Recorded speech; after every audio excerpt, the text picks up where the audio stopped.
بسم الله والحمد لله والصلاة والسلام على سيدنا وحبيبنا محمد رسول الله وآله وصحبه ومن والاه. اللهم علمنا ما ينفعنا وانفعنا بما علمتنا واجعل أعمالنا خالصة لوجهك الكريم يا أرحم الراحمين. Donc, Cheikh Ahmed commence par citer le nom de Allah, Ar-Rahman, Ar-Rahim.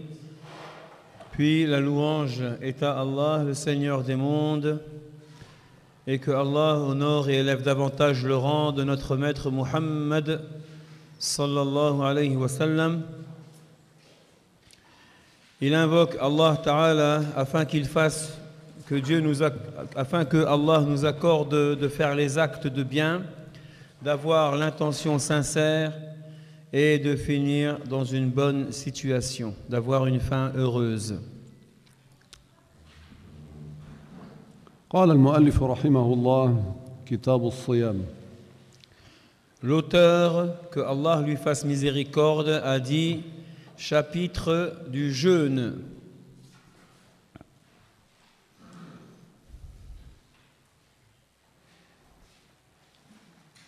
بعد أن أنهى المصنف رحمه الله تعالى الكلام على الزكاة شرع في الكلام على الصيام. Donc après que l'auteur, que Allah lui fasse miséricorde, a terminé le chapitre concernant ses propos concernant la zakat, il a commencé à parler du jeûne. والصيام هو إمساك عن المفطرات كل النهار بنية على وجه مخصوص، يعني بشروط وقيود لم تذكر في التعريف. Et le jeûne signifie l'abstinence, c'est-à-dire s'abstenir de tout ce qui rompt le jeûne pendant la journée avec une intention de manière spécifique. فصل في بيان أحكام الصيام وما يتبع ذلك. Donc, paragraphe concernant les lois s'appliquant au jeûne, les lois relatives au jeûne et à ceux qui suivent cela, à ceux qui s'en suivent. يجب صوم شهر رمضان بشهادة عدل أنه رأى هلال رمضان. Donc, il est un devoir de jeûner le mois de Ramadan par le témoignage d'un homme adl, c'est-à-dire digne de confiance pour le témoignage, qu'il ait vu, qui témoigne qu'il a vu le croissant de lune de Ramadan. وأما في إثبات أهلة الشهور الأخرى فلا بد فيها من عدلين. Par contre, concernant les autres mois que le mois de Ramadan, pour déterminer le début d'un mois lunaire, il faut 2 témoins dignes de confiance pour la vision. Pour le mois de Ramadan, 1 suffit. Pour les autres mois, pour déterminer les débuts des autres mois, il faut 2 hommes témoins dignes de confiance pour la vision du croissant de lune. أو باستكمال شعبان 30. Ou par l'attente que le mois de Sha'ban fasse 30 jours, c'est-à-dire que Sha'ban compte 30 jours, d'attendre que Sha'ban arrive à 30 jours. يعني يجب الصيام بأحد أمرين: إما برؤية الهلال برؤية عدل الشهادة أو باستكمال شعبان 30 يوما. Donc l'entrée du mois de Ramadan, du début du mois de Ramadan, se fait par deux choses. Soit que quelqu'un, un homme qui est digne de confiance pour la vision, pour qu'il témoigne de la vision du croissant de lune, est témoigné, ou bien, si le croissant de lune n'a pas été vu, on attend un 30e jour, un jour après le 29e, pour le mois de Cha'ban. على كل شخص مسلم قادر على الصيام فلا يجب على كافر أصلي ومجنون وصبي إلا أنه يجب على ولي الصبي والصبية المميزين كما مر أن يأمرهما بالصيام بعد 7 سنين إذا أطاقا الصيام ويضربهما على تركه بعد 10 كما مر في الصلاة ولا يجب على من لا يطيق الصيام لكبر أو مرض. Donc, le jeûne du mois de Ramadan est une obligation pour toute personne musulmane responsable, capable de jeûner. Donc ce n'est pas un devoir pour celui qui est non musulman d'origine, ou bien donc quelqu'un qui est mécréant, ou pour un fou, ou pour un enfant, sauf qu'il est un devoir pour le tuteur du garçon et de la fille qui ont atteint l'âge de la distinction de leur ordonner de jeûner après qu'ils aient atteint 7 années lunaires complètes, s'ils étaient capables de supporter le jeûne. Et il est un devoir pour lui de les frapper pour l'avoir délaissé quand ils ont atteint, après qu'ils aient atteint l'âge de 10 ans lunaires, comme nous l'avons vu dans le chapitre de la prière. Et il n'est pas un devoir de jeûner le mois de Ramadan pour quelqu'un qui en est incapable, comme par vieillesse, par un âge trop avancé, ou un malade, ou pour une maladie. ولا يصح الصيام من حائض ونفساء ولا يجوز ويجب عليهما القضاء للأيام التي أفطرتا فيها. Et il n'est pas valable de jeûner de la part de la femme qui est en état de menstru ou de lochi, et ce n'est pas permis. Donc ce n'est pas valable et ce n'est pas permis pour elles, celles qui sont dans ces deux cas, de jeûner, mais elles devront rattraper, c'est-à-dire les jours dans lesquels elles ont dû rompre le jeûne. Elles n'ont pas jeûné les jours dans lesquels elles n'ont pas jeûné. ويجوز الفطر لمسافر سفر قصر بأن كان السفر طويلا وفارق عمران البلد قبل الفجر وإن لم يشق عليه الصوم إلا أن إتمام الصيام له يعني إن لم يشق عليه أفضل من الفطر. وأما من أنشأ يعني من أنشأ سفره قبل الفجر فلا يجوز له بعد الفجر. وأما من أنشأ سفره بعد الفجر فلا يجوز له أن يفطر في هذا اليوم. وهذا الحكم موافق لمذهب الإمام الشافعي رضي الله عنه أن من سافر بعد الفجر ليس له أن يفطر، لا بد أن ينشئ السفر قبل الفجر. Il est permis de ne pas jeûner pour le voyageur qui fait un voyage d'une distance permettant le raccourcissement des prières. du fait qu'il a fait un long voyage et qu'il a dépassé les dernières habitations regroupées de sa ville avant le lever de l'aube, même si ce voyage n'était pas difficile pour supporter le jeûne.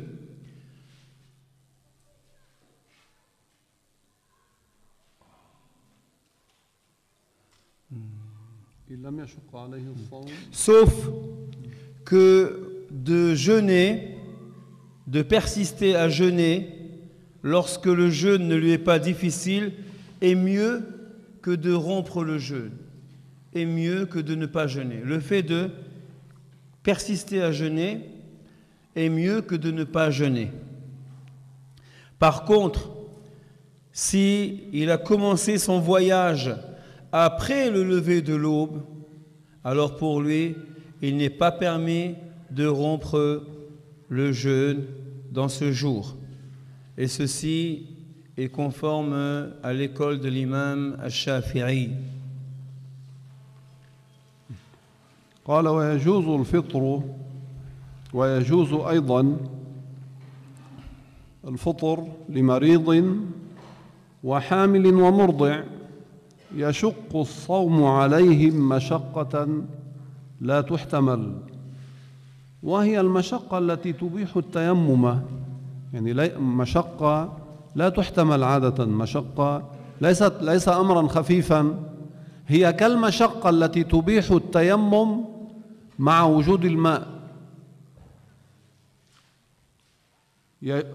يجوز الفطر ويجب عليهم القضاء للأيام التي أفطروا فيها.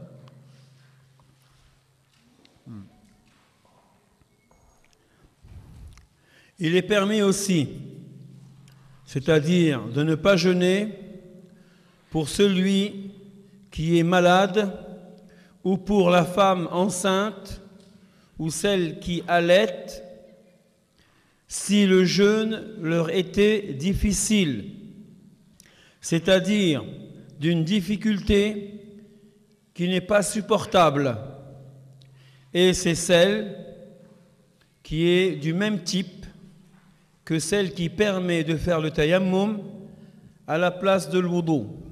Une difficulté, ce n'est pas une simple maladie légère ou une difficulté légère, une difficulté qui est la même difficulté que celle qui permet de faire le tayammum pour celui qui est malade à la place de faire le wudu, le même genre de degré de difficulté. Donc il leur sera permis de rompre le jeûne, c'est-à-dire de ne pas jeûner, mais ils devront rattraper les jours dans lesquels ils ont rompu, les jours qu'ils auront rompu, les jours dans lesquels ils n'auront pas jeûné. كما يجب القضاء على من أفطر لغير عذر أيضا إلا من أفطر لكبر أو مرض لا يرجى برؤه فليس عليه إلا الفدية والفدية تدفع لكل يوم بيوم يعني إما أن يدفعها في النهار عن ذلك اليوم أو قد تدفع بعد المغرب عن اليوم القادم هكذا يدفعها عن كل يوم بيوم. Donc, comme il est un devoir de rattraper pour celui qui aura rompu le jeûne ou celui qui n'aura pas jeûné, sans excuse aussi, sauf celui qui aura rompu le jeûne ou bien celui qui n'aura pas jeûné à cause de son âge avancé ou à cause d'une maladie dont on n'espère pas la guérison. Donc pour eux, ils n'auront qu'à sortir la compensation. Pour ces cas-là, ils n'auront qu'à sortir la compensation jour pour jour. C'est-à-dire le jour où il est en train de ne pas jeûner, ce jour-là, bien sûr, ce sera tous les jours de Ramadan en fait, il sortira la compensation. Ou bien, arrivé au soir, au Maghrib, il sort d'avance la compensation parce qu'il sait que demain il ne jeûnera pas. Il peut sortir la compensation d'avance de nuit, c'est-à-dire après le Maghrib, pour le jour qui suit, du fait qu'il sait très bien qu'il ne pourra pas jeûner le jour suivant. قال ويجب في صيام الفرض التبييت للنية والتبييت معناه أن يوقع النية ليلا بعد غروب الشمس وقبل الفجر يعني ما بين المغرب والفجر. Donc il est un devoir pour un jeûne obligatoire de faire l'intention de nuit, de mettre l'intention de nuit, ce qu'on appelle en arabe at-tabyit. Donc cette intention, il doit la faire pendant la nuit, c'est-à-dire la mettre dans son cœur, mettre cette intention dans son cœur pendant la nuit, c'est-à-dire après le coucher du soleil et avant le lever de l'aube. Donc pendant cet intermédiaire, pendant cet intervalle de temps, il mettra l'intention dans son cœur de jeûner le lendemain. ويجب أيضا التعيين في النية بأنه من رمضان أو عن نذر أو كفارة ولا بد من تبييت النية لكل يوم فلا يكفي أن ينوي أول الشهر عن الشهر كله. Et il devra aussi désigner dans son intention que c'est un jeûne de Ramadan ou bien un jeûne suite à un vœu, nadhr, ou un jeûne d'expiation suite à une expiation. Ça, il doit le désigner dans son intention. Et il est nécessaire que de mettre l'intention de nuit, pendant la nuit, pour chaque jour qui suit. Donc il ne suffit pas pour la personne qu'elle mette l'intention la première nuit, la nuit du premier jour du mois, pour tout le mois. Ce n'est pas suffisant de mettre la nuit, l'intention la nuit qui précède le premier jour du mois pour tout le mois. Ce n'est pas suffisant. وقد ورد في الحديث أن رسول الله صلى الله عليه وسلم قال من لم يبيت النية قبل الفجر فلا صيام له.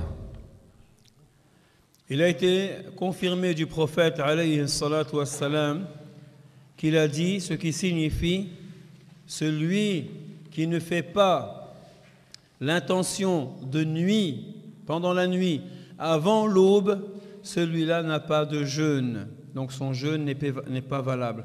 Celui qui ne fait pas intervenir l'intention dans son cœur de jeûner le lendemain pendant la nuit, celui-là son jour de jeûne ne sera pas valable.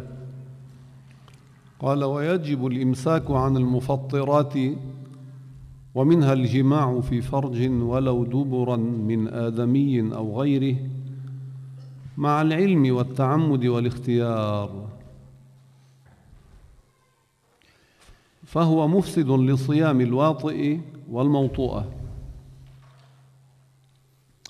Donc il est un devoir de s'abstenir de tout ce qui rompt le jeûne, de tout ce qui annule le jeûne. Parmi ces choses, il y a le rapport sexuel, le coït, dans un vagin ou dans un orifice, même si c'est l'anus, même si c'est par derrière, même si c'est l'anus d'un être humain, ou bien autre que cela, en sachant que c'est interdit, en le faisant volontairement, délibérément, de son propre choix. ومنها الاستمناء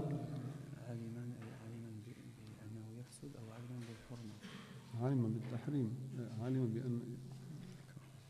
عالما بأن ذلك بحرمة ذلك في الصوم. En connaissance de cause, ça veut dire en sachant que c'est interdit, en l'ayant fait volontairement de son propre choix. Ça veut dire pas par contrainte. Et cela donc annule son jeûne, annule le jeûne de celui qui a fait la pénétration comme de celle qui a reçu la pénétration, qui a été pénétrée.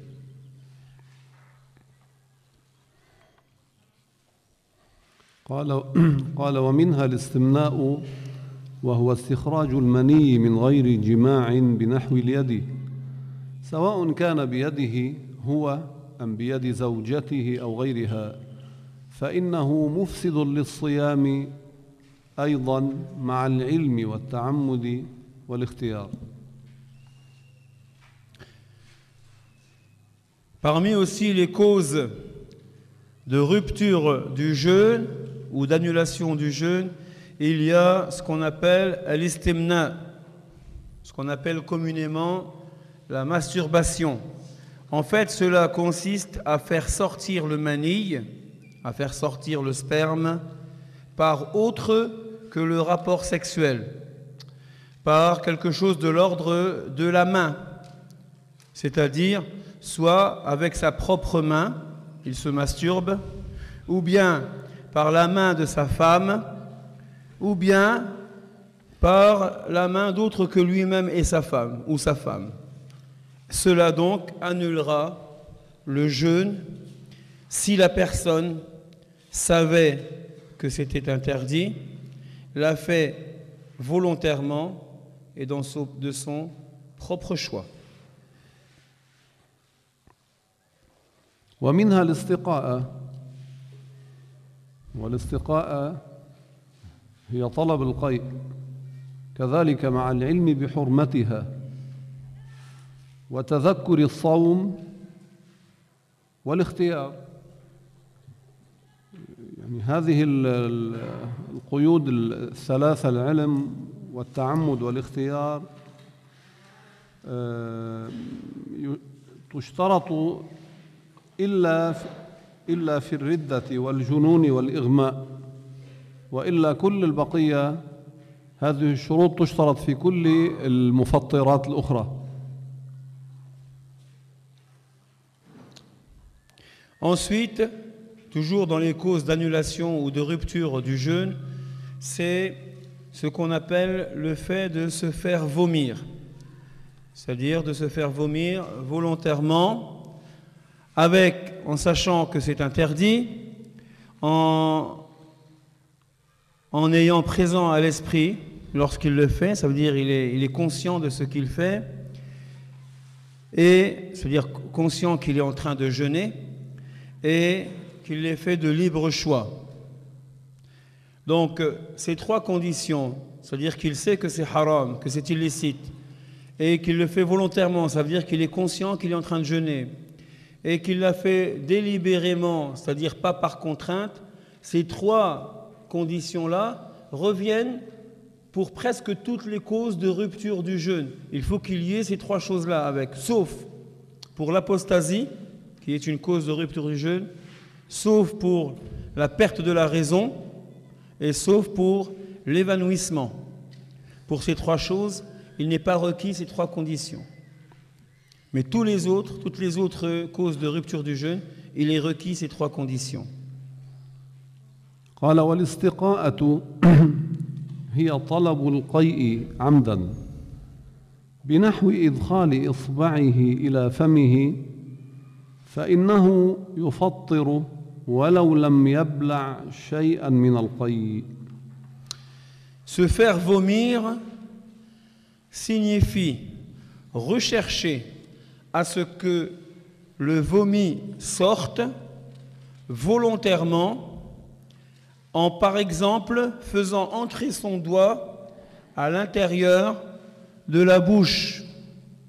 Et cela annule le jeûne, même s'il n'a rien ravalé de ce qu'il a rendu, de ce qu'il a sorti comme vomi. Ça veut dire qu'il s'est fait vomir, donc il a mis son doigt, c'est sorti, même s'il a tout recraché, il n'a rien ravalé.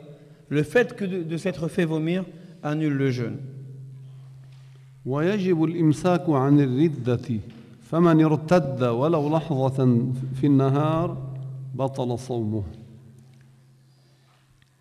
Et il est un devoir de s'abstenir de commettre de l'apostasie, commettre de la mécréance. Celui qui apostasie ne serait-ce qu'un instant dans la journée, qui a commis une apostasie, dans la journée, son jeûne est annulé. والإمساك عن دخول عين من منفذ مفتوح كالفم والأنف ولو كانت العين قليلة كحبة سمسم أو غير مأكولة كحصاة جوفا سواء كان يحيل الغذاء كالمعدة أم لا كالإحليل. يعني الأكل في المعدة يتحول مع العلم بالتحريم ومع تذكر الصوم والاختيار.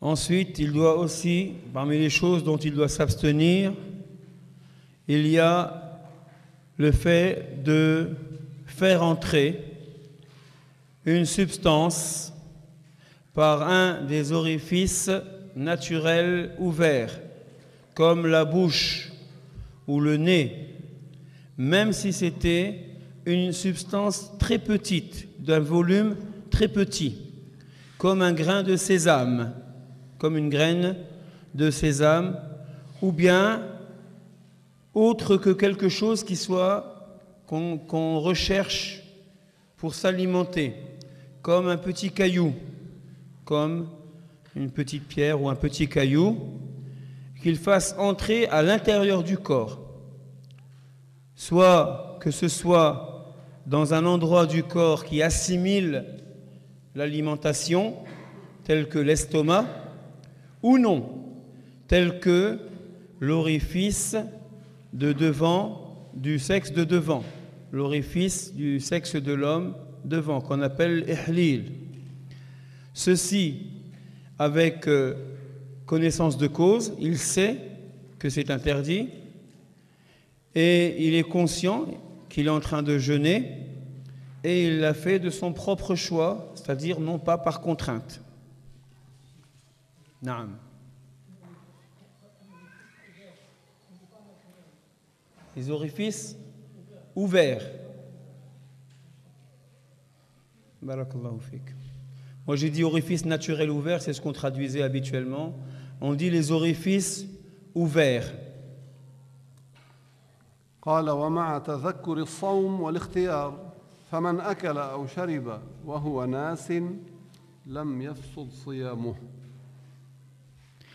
Donc on avait dit, en ayant connaissance que cela est interdit, en se rappelant qu'il est en train de jeûner, il est conscient qu'il est en train de jeûner, et de son propre choix, de son libre choix. Donc celui qui aura mangé ou bu alors qu'il a oublié qu'il était dans un jeûne, celui-là, son jeûne n'est pas rompu, son jeûne n'est pas annulé. إلا يعني يستثنى إلا أن من ابتلع ريقه الخالص الطاهر من معدنه فلا يفطر أي ما لم يخرج الريق عن الفم قبل ابتلاعه ولا بد أن يكون خالصا طاهرا فمن ابتلع ريقه المختلط بغيره من الطاهرات أو ريقه المتنجس أفطر.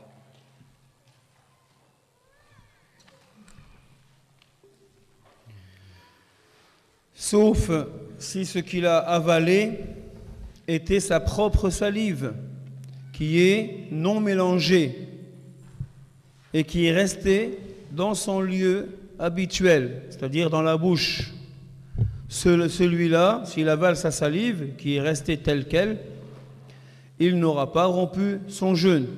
C'est-à-dire, tant que sa salive ne se sera pas séparée de sa bouche avant de la ravaler. Et il faut absolument que cette salive qu'il avale soit pure et non mélangée.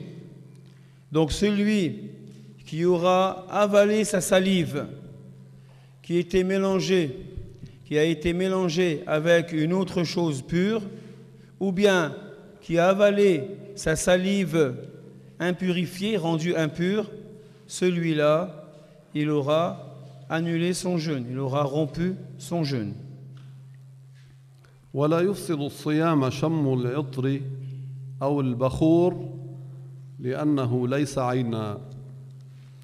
Et n'aura pas annulé son jeûne celui qui aura senti du parfum ou de l'encens, du bahour, parce que cela ne constitue pas une substance ayant un volume.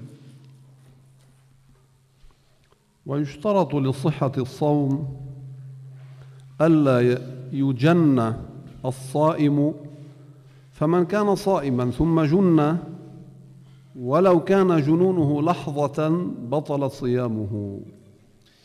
Il est une condition pour la validité du jeûne que la personne n'ait pas eu une perte de raison, une folie. Donc celui qui jeûnait, puis qu'ensuite il a eu une crise de folie, il a perdu la raison, même si cela a duré ne serait-ce qu'un instant, son jeûne est annulé.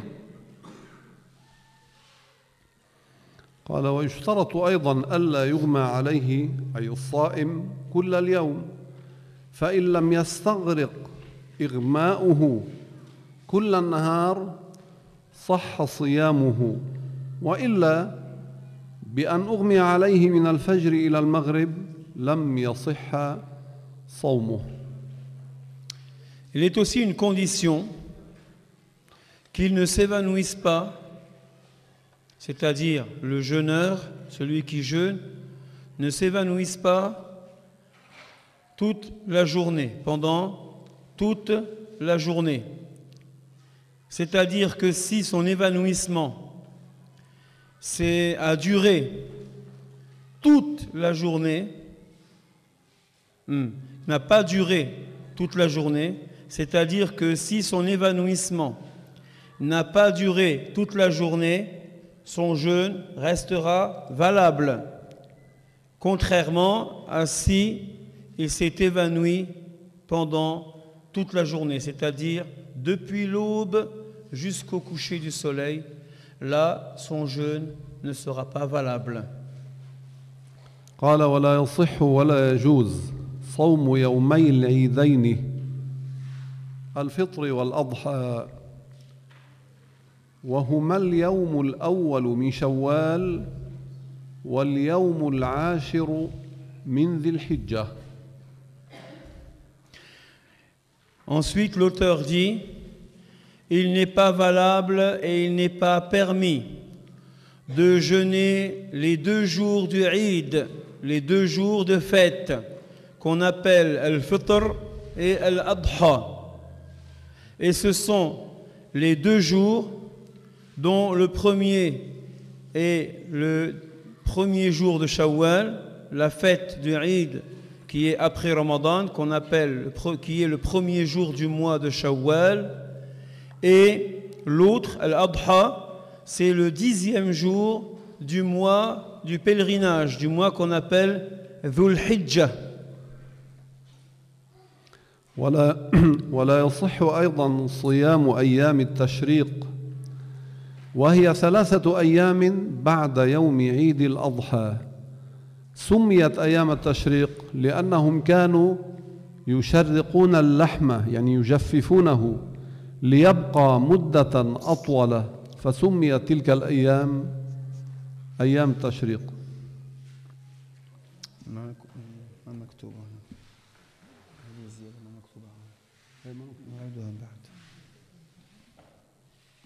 سميت أيام التشريق لأنهم كانوا يشرقون يجففون اللحم زيادة شيء 3 إن شاء الله تنفع إن شاء الله. Et il n'est pas valable non plus de jeûner les jours de At-Tashriq, dit de At-Tashriq, ce sont les 3 jours qui suivent le jour du Eid al-Adha. Et ils ont été appelés al-Tashriq parce que c'est dans ces jours-là qu'on faisait sécher la viande.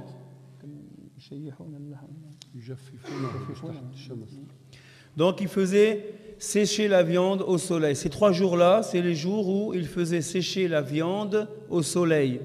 En arabe, ça s'appelle tashriq, yusharriquna. Donc ils faisaient ça. C'est pour ça qu'ils ont été appelés les 3 jours de al-tashriq. C'est les 3 jours qui suivent Eid al-Adha. قال وكذا لا يصح صوم يوم النصف الأخير من شهر شعبان ولا يوم الشك ويوم الشك هو يوم 30 من شعبان إذا تحدث الناس الذين لا يثبت الصيام بشهادتهم كالصبيان والفساق أنهم رأوا الهلال. Ainsi, il est interdit de jeûner la 2e partie du mois de Sha'ban, la 2e moitié du mois de Sha'ban, ainsi que le jour du doute. Le jour du doute étant le 30e jour de Sha'ban. Si il y a eu discussion, si les gens dont le témoignage n'est pas pris en compte, ont discuté à ce propos de la vision du croissant de lune. Et les gens dont le témoignage n'est pas pris en compte, c'est tels que les enfants, c'est-à-dire en dessous de la puberté, et les grands pécheurs, par exemple, ceux qui commettent des grands péchés, qui auraient témoigné qu'ils auraient vu le croissant de lune. إلا أن يصل النصف الأخير من شعبان بما قبله بأن صام 15 منه ووصله بما بعده فهذا يجوز. Donc on a dit qu'il est interdit de jeûner la 2e moitié du mois de Sha'ban, sauf s'il l'a relié avec des jours qu'il a jeûné de la première partie de Sha'ban. Ça veut dire il a jeûné le 15e jour, il peut ensuite relier cela avec le 16e, avec ce qui vient après. Donc il a jeûné le 15, il peut jeûner le 16 et ainsi de suite, et ce qui vient après. Ceci est permis. أو كان صومه للنصف الأخير من شعبان لقضاء أيام فاتته فيصح بلا إثم أو كان صوم نذر أو ورد وهو ما يعتاد صومه تطوعا كمن اعتاد صوم الاثنين والخميس أو صوم يوم وإفطار يوم فيجوز له الصيام في هذه الحال. Ou bien que le fait qu'il ait jeûné dans la 2e moitié du mois de Sha'ban était un jour de rattrapage, était des jours de rattrapage, d'obligation, de jours qu'il avait manqué. Dans ce cas-là, c'est valable de jeûner pour un rattrapage sans qu'il ne soit tombé dans le péché, c'est-à-dire il ne tombe pas dans le péché.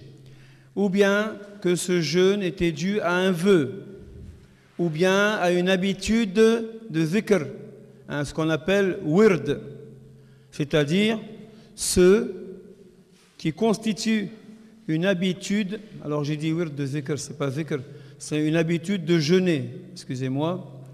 Donc c'est ceux dont il a l'habitude de faire le jeûne bénévolement, comme celui qui a l'habitude de jeûner le lundi et le jeudi, ou bien de jeûner un jour et de ne pas jeûner un autre le jour d'après.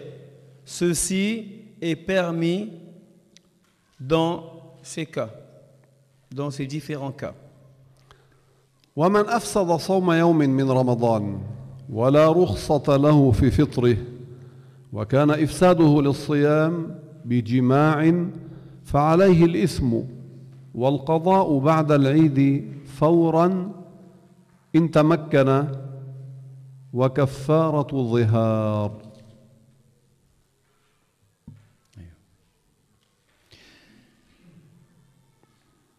Et pour celui qui aura annulé le jeûne d'un jour de Ramadan alors qu'il n'avait pas d'autorisation ou de permission qui lui permettait de rompre ou bien de ne pas jeûner, et que son annulation de son jeûne était par un rapport sexuel, alors celui-là se charge du péché, du rattrapage après l'Eid, c'est-à-dire immédiatement, s'il le pouvait, et l'expiation qu'on appelle dite de zihar, l'expiation dite de zihar, qui s'appelle l'expiation de zihar, kafaratu zihar. وكفارة الظهار هي عتق رقبة مؤمنة سليمة عما يخل بالكسب والعمل. يعني إذا كانت الرقبة فيها ما يخل بالعمل إخلالا بينا كالعمى لا يصح إعتاقه. أما إذا كان مثلا العرج الخفيف والصلع مثلا هذا لا يؤثر على الكسب والعمل فيجوز إعتاقه إذا كان بهذا الوصف. Donc cette expiation qu'on appelle de al-zihar, consiste à libérer un esclave croyant qui n'a pas d'incapacité, qui n'a pas un handicap qui ne lui permettrait pas de gagner sa vie et de travailler. C'est-à-dire que parmi l'expiation, la première chose c'est quoi? C'est de libérer un esclave. Mais il faut libérer un esclave qui soit sain de corps, c'est-à-dire qui ne soit pas handicapé. De fait que lorsqu'il sera libre, il pourra gagner sa vie tout seul. Il sera autonome pour pouvoir gagner sa vie. C'est ça qui est voulu par en bonne condition, capable de fournir un travail et de gagner sa vie. فإن لم يستطع أن يعتق فصيام شهرين متتابعين وينقطع التتابع بإفطار يوم ولو لعذر. لا بد من أن يكون صيام الشهرين مع التتابع. S'il ne peut pas faire cela, c'est-à-dire libérer un esclave, alors il jeûnera 2 mois consécutifs. Et la successivité ou bien la consécutivité de cette période de 2 mois sera interrompue par la rupture de jeûne, même si c'était une rupture à cause d'une excuse. C'est-à-dire il devra recommencer, même si ces 2 mois, cette période de 2 mois a été interrompue, c'est-à-dire il aura arrêté à cause d'avoir rompu, par une excuse ou sans excuse, il devra recommencer à zéro. فإن لم يستطع أن يصوم فإطعام 60 مسكينا أو فقيرا أي تمليك كل واحد منهم مدا مما يصح دفعه عن زكاة الفطرة من قمح أو غيره مما هو غالب قوت البلد. والمد هو ملء الكفين المعتدلتين كما تقدم. S'il ne peut pas non plus, cette deuxième chose, alors il ne peut pas donc jeûner ces 2 mois, il devra nourrir 60 pauvres ou miséreux, c'est-à-dire de mettre en leur possession, en la possession de chacun d'entre eux, la quantité du plein de 2 mains jointes, ce qu'on appelle un moud, de ce qui est valable de donner comme zakat al-fitr, de ce qui est valable de donner comme ce qui est valable pour zakat al-fitr, c'est-à-dire comme blé ou autre chose que cela qui soit une base alimentaire, qui consiste en un aliment de base du pays, un aliment de base le plus courant du pays. Et ce qu'on appelle le moud, c'est le plein de 2 mains jointes moyennes, comme nous l'avons vu. بارك الله بكم. نقف هنا